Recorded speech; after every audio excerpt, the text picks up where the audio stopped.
Hello students, कैसे हैं आप सब। आई होप आप सब अच्छे होंगे। आईसीटी वर्चुअल क्लासरूम में आप सबका स्वागत है। मैं विकास। क्लास 10th का मैथ्स कर रहे हैं हम। चैप्टर है pair of linear equations in two variables. इस चैप्टर को हमें कंटिन्यू करना है और हम यहाँ पे जो पेयर ऑफ लीनियर इक्वेशंस हैं उनको सॉल्व कर रहे हैं, उनका सॉल्यूशन हम फाइंड आउट कर रहे हैं। कौन सा मेथड यहाँ पे यूज करना है आपको? एलिमिनेशन मेथड यूज करना है। ठीक है बच्चों, तो एलिमिनेशन मेथड यहाँ पे प्रैक्टिस किया जा रहा है। और सबसे पहले आपको ये प्रॉब्लम दी गई है, थर्ड पार्ट हमें करना है बच्चों। ठीक है, इसको समझ के इसको हमें पहले तो रिप्रेजेंट करना है एल्जेब्रिकली। उसके बाद जो आपके पास पेयर ऑफ लीनियर इक्वेशन आएगी उसको सॉल्व करेंगे आप और एलिमिनेशन मेथड का इस्तेमाल करेंगे। ठीक है, तो क्वेश्चन देखिए, sum of the digits of a 2 digit number is 9। तो कोई 2 डिजिट नंबर है जिसके अंकों का सम कितना है? 9 है। उसके बाद बोला गया है कि जो ये नंबर है ना, 2 डिजिट नंबर, इसको अगर 9 से गुणा करेंगे, 9 से मल्टीप्लाई करेंगे और उसके बाद क्या करेंगे, ये जो नंबर है इसको एक बार हम मल्टीप्लाई करने से पहले डिजिट्स को रिवर्स करेंगे और फिर 2 से मल्टीप्लाई करेंगे। ठीक है, तो ये दोनों बराबर होंगे। ठीक है, ऐसा कुछ आपको बोला गया है। तो नंबर बताना है क्या है। चलिए फटाफट इसको नोट करके फिर सॉल्व करते हैं।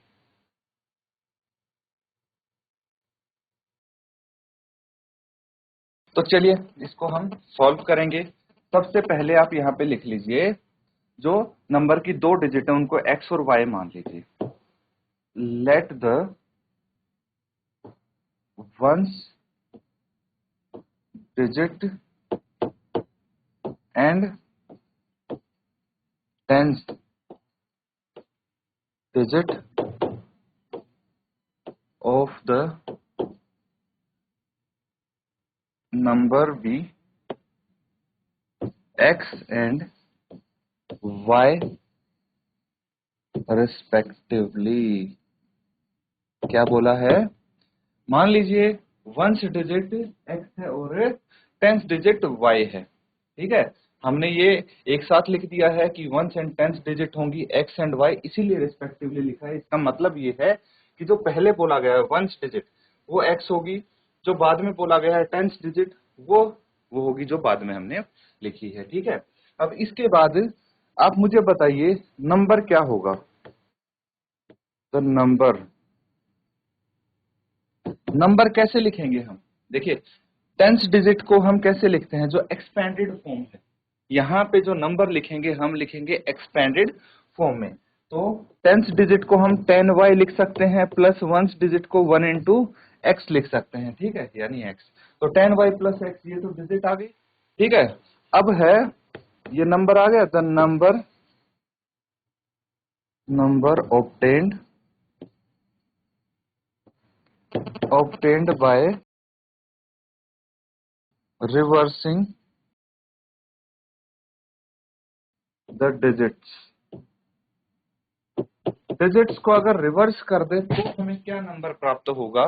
देखिए, टेंस की जगह अब आ जाएगा x, है ना, और वंस प्लेस पे आ जाएगा y। यही होगा रिवर्सिंग डिजिट के बाद। अब इसको हम जो क्वेश्चन में इंफॉर्मेशन दी गई है उसके अकॉर्डिंग यूज करते हैं। तो क्या बोलेंगे हम? According to question. क्वेश्चन के अकॉर्डिंग एक तो आपको बोला गया है कि जो दोनों डिजिट हैं उनको जब जोड़ेंगे तो हमारे पास 9 आएगा। मान लीजिए ये इक्वेशन 1 हो गई। दूसरा आपको बोला गया है कि जो ये नंबर है, नंबर क्या है?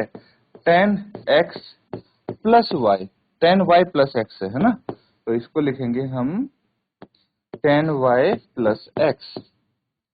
Number obtained by reversing the digit हो गया 10x प्लस y।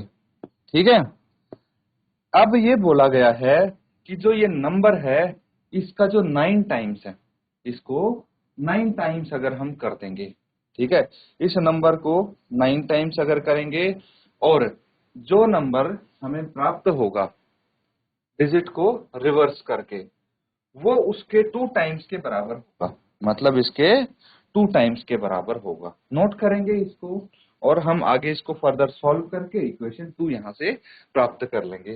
नोट कीजिए, फिर इसको आगे करते हैं।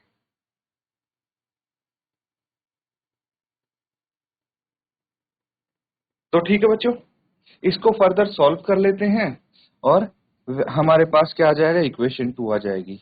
ये हो जाएगा 90 y plus 9x equals to 20x। ठीक है, तो अब हम क्या करेंगे, अब इनको लेफ्ट हैंड साइड लेके आ जाएंगे सबको। क्या आ जाएगा ये 90y minus 2y plus 9x minus 20x equals to 0। इनको हम सॉल्व करेंगे तो ये आ जाएगा 88y minus 11x equals to 0। हम इसके बाद क्या करेंगे, 11 कॉमन ले लेंगे तो आपका फर्दर आगे इसको सॉल्व करेंगे। ठीक है, नोट कीजिए।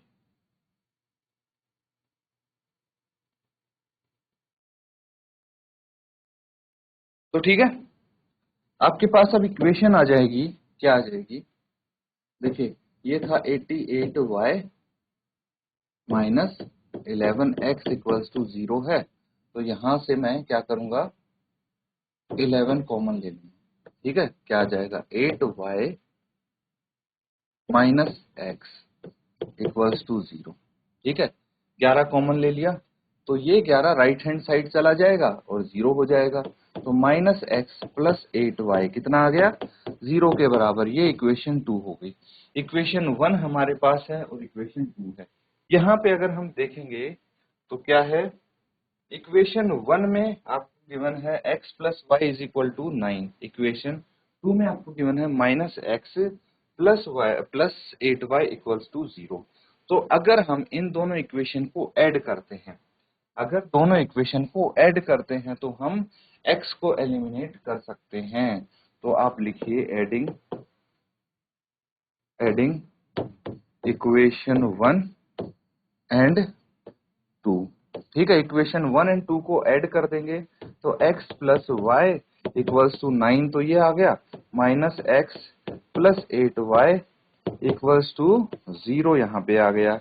तो देखिए प्लस एक्स माइनस एक्स यहाँ पे कैंसिल आउट हो गया, y प्लस 8y 9y यहाँ पे आ जाएगा, 9 प्लस 0 9 यहाँ पे आ जाएगा। तो y की वैल्यू क्या आ जाएगी बच्चों, y इज इक्वल टू 9/9, यानी y इक्वल्स टू 1 आ गया। अब आप एक काम करिए, put y equals to 1 in equation 1। किसी भी इक्वेशन में y की वैल्यू 1 रख के देख लीजिए। तो x प्लस 1 इक्वल्स टू 9 है, x equals to 9 minus 1, x equals to 8। ठीक है, तो यहाँ पे x 8 आया है और y आया है 9। तो आप मुझे बताइए नंबर क्या होगा, द नंबर क्या आया था 10 y प्लस x, यही था हमारा नंबर। यहाँ पे चेक कर लीजिए, तो नंबर 10y प्लस x है।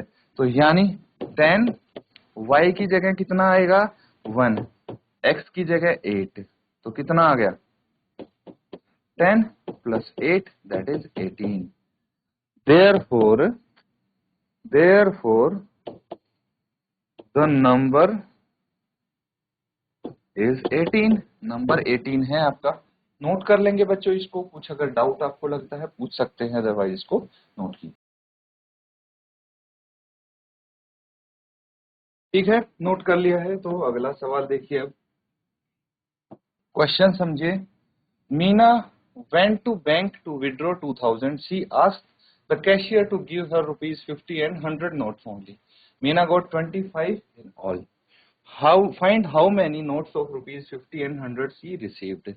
तो देखिए मीना बैंक गई, उसने बोला कि 2000 रुपए मुझे दे दीजिए, लेकिन उसने बोला कि मुझे कुछ 50 के और कुछ 100 के नोट चाहिए। ठीक है, दोनों टाइप के नोट्स चाहिए और इन सब को मिला के आप 2000 का अमाउंट कर दीजिए। तो कैशियर ने क्या किया, कैशियर ने 25 नोट दे दिए मीना को। अब उसमें कुछ तो 50 के थे, कुछ 100 के थे, टोटल 2000 का अमाउंट बना के दे दिया। अब आपको ये पता लगाना है कि कितने नोट 50 के थे और कितने नोट 100 रुपए के उसको मिले हैं। ठीक है, रिसीव हुए हैं। समझ में आ रहा है? तो चलिए इसको नोट कर लेंगे, फिर सॉल्व करते हैं।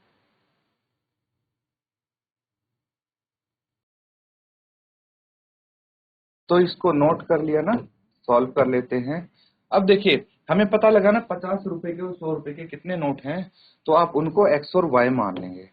Late the number of ₹50 and ₹100 notes be x and y respectively. ठीक है, इसको नीचे लिख लेते हैं, यहाँ पे स्पेस नहीं है तो।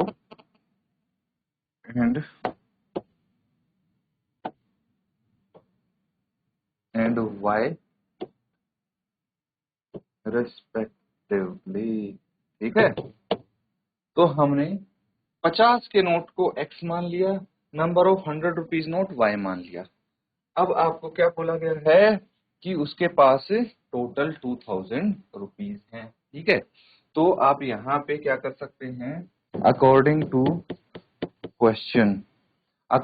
क्वेश्चन x प्लस y, मतलब 50 के नोट प्लस 100 रुपए के नोट, टोटल कितने नोट होंगे, 25 नोट होंगे। ये इक्वेशन 1 हो गई, गिवन है, हमें यहाँ पे दिया है, बस वही चीज लिखी है हमने।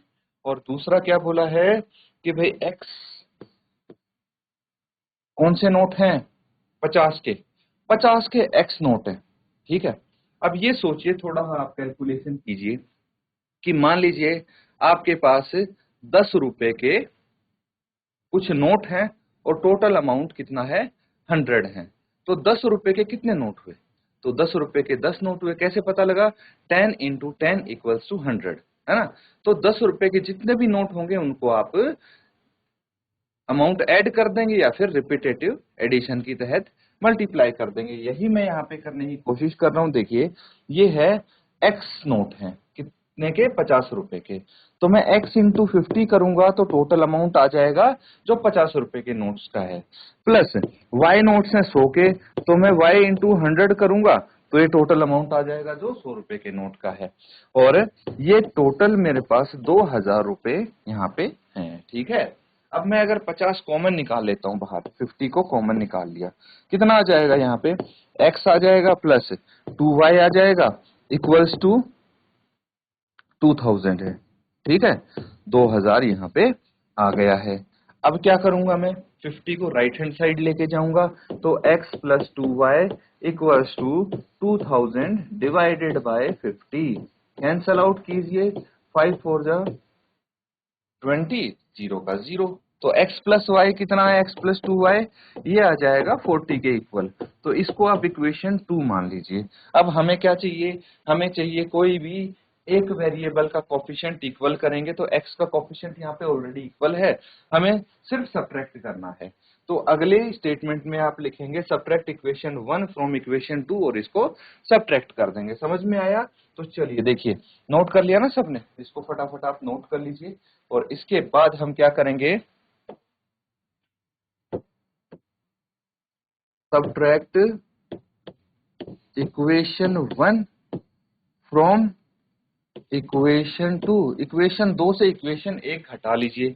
इक्वेशन 2 है x plus 2y equals to 40। Equation 1 है x plus y equals to 25। अगर सब्ट्रैक्ट करना है तो साइन तो सबके चेंज करने पड़ेंगे आपको।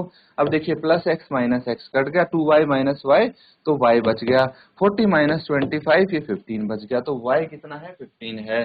तो x की वैल्यू कैसे निकालेंगे, put y equals to 15 in equation, किसी भी इक्वेशन में आप y की वैल्यू पुट कर देंगे। इक्वेशन 1 में पुट किया है हमने, यानी x प्लस 15 इक्वल्स टू 25 है, तो x equals to 25 minus 15, x equals to आ गया 10। ठीक है, x इक्वल्स टू 10 है, y इक्वल्स टू 15 है। तो आप यहाँ पे लिख देंगे therefore Meena got 10 notes of ₹50 and 15 notes of ₹100।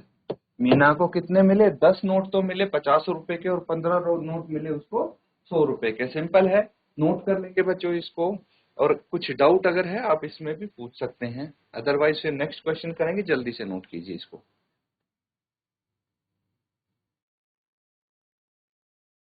ठीक है, नोट कर लिया सबने। चलिए आगे देखते हैं। नेक्स्ट क्वेश्चन ये है आपके लिए, फिफ्थ पार्ट। इसको समझिए फिर इसको सॉल्व करेंगे हम। क्या बोला गया है इसमें? देखिए, a lending library has fixed charge for the first 3 days and an additional charge for each day thereafter। एक लाइब्रेरी है जो बुक्स रेंट पे देती है, तो उसका क्या हिसाब है कि वो कुछ पहले 3 दिन का क्या है, फिक्स चार्ज लेती है। आप चाहे 1 दिन के लिए बुक लो, चाहे 2 दिन के लिए दो, लेकिन 3 दिन का कम से कम आपको एक फिक्स चार्ज देना पड़ेगा। लेकिन अगर आप 3 दिन से अधिक रखते हैं उस बुक को, तो पर डे का कुछ चार्ज और लगेगा। ठीक है। Sarita paid ₹27 for a books kept for 7 days। Sarita ने 27 रुपए दिए क्योंकि उसने 7 दिन बुक्स रखी थी। इसमें क्या हुआ, 3 दिन का तो उसको फिक्स चार्ज पड़ा होगा और 4 दिन का उसको पर डे के हिसाब से। While sushi paid ₹21 for the book she kept for 5 days। लेकिन सुशी ने सिर्फ 5 दिन के लिए रखी बुक और उसको 21 रुपए देने पड़े। मतलब इसमें से 3 दिन का फिक्स चार्ज और 2 दिन का उसको एक्स्ट्रा देना पड़ा है। Find the fix charge and the charge for each extra day. Fix charge और ईच एक्स्ट्रा डे के लिए उसको कितना चार्ज देना पड़ता है ये आपको बताना है। चलिए नोट करके सॉल्व करेंगे।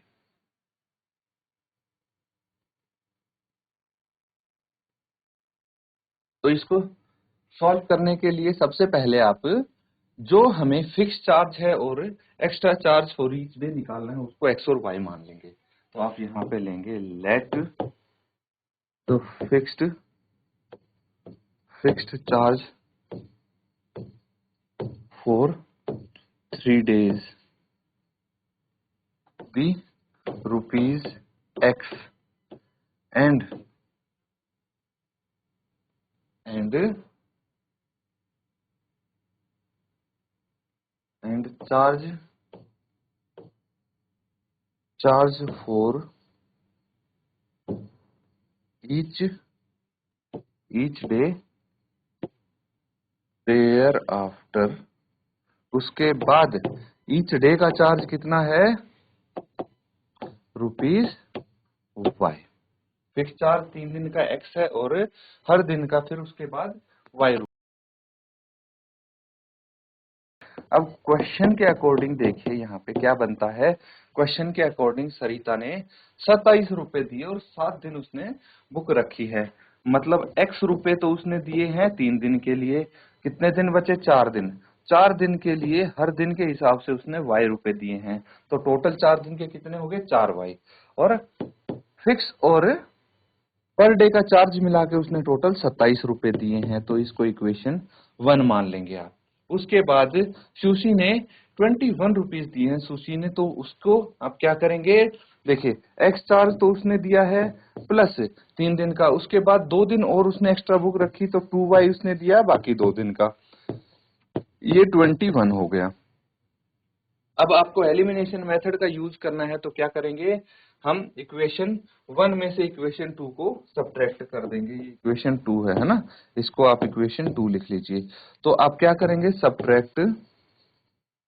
Subtract equation 2 from equation 1।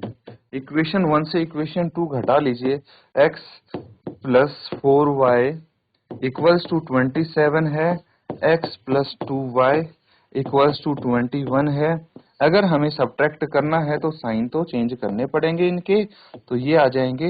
अब plus x minus x cut गया, 4y माइनस 2y बच गया इक्वल्स टू 27 माइनस 21 कितना बच गया? 6 बच गया। तो मुझे बताइए y की वैल्यू यहाँ पे क्या होनी चाहिए? 6/2, 2 3 जा, तो y इज इक्वल टू 3। अब यहां से एक इक्वेशन में y की वैल्यू पुट करके हम x की वैल्यू निकाल सकते हैं और यही आपके फिक्स्ड और पर डे चार्ज हो जाएंगे। नोट करिए इसको, फिर आगे करते हैं।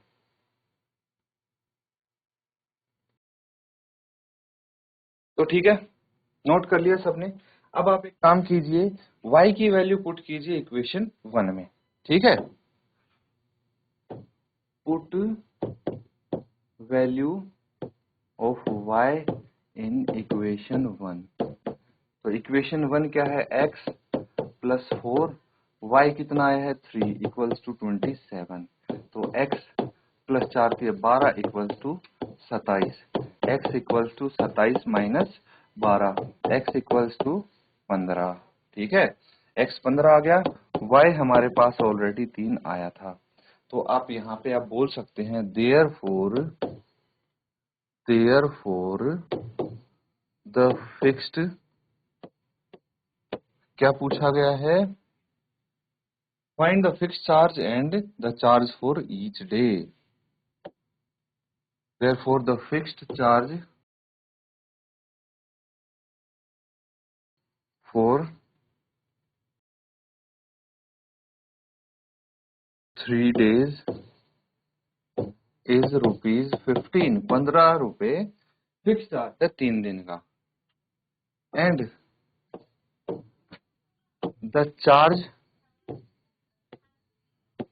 फॉर ईच डे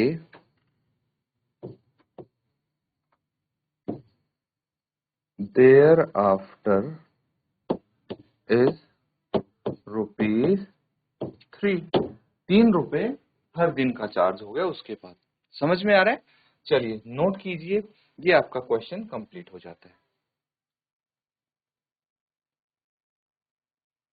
तो बच्चों, यहाँ पे जो हमने क्वेश्चंस किए हैं उनको आप अच्छे से रिवाइज करें फिर से घर जाके। और हमारा यहाँ पे ये चैप्टर भी कंप्लीट हो गया है। तो कुछ अगर डाउट लगता है नेक्स्ट सेशन में आप इस चैप्टर के रिगार्डिंग सारे डाउट्स अपने क्लियर कर लीजिए, पूछ लीजिए, ठीक है। तो ज्यादा से ज्यादा प्रैक्टिस करेंगे तभी आपको डाउट समझ में आएंगे, ठीक है, तभी आप डाउट्स पूछ पाएंगे। तो इसका ज्यादा से ज्यादा आप प्रैक्टिस करें। इसी के साथ आज का सेशन एंड करते हैं। Thank you and have a nice day.